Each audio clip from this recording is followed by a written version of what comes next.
അലൈഹിസ്സലാമയെ ചേർത്ത് ആലയത്തിന്റെ നിർമ്മാണത്തിലടക്കം ഇബ്രാഹിം നബി അലൈഹിസ്സലാം ഉണ്ട്, ഇസ്മായിൽ അലൈഹിസ്സലാം ഉണ്ട്.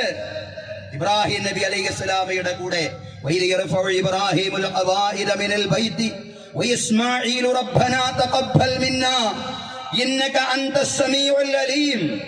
ഇബ്രാഹിം നബി അലൈഹിസ്സലാം കഅബാലയത്തിന്റെ ഭിത്തികൾ പടുത്തുയർത്തുന്ന സന്ദർഭം ഇസ്മായിൽ നബി അലൈഹിസ്സലാമയും ഇബ്രാഹിം നബി അലൈഹിസ്സലാമയും രണ്ടുപേരും ചേർന്നുകൊണ്ടാണ് കഅബാലയത്തിന്റെ ഭിത്തികൾ പടുത്തുയർത്തുന്നത്.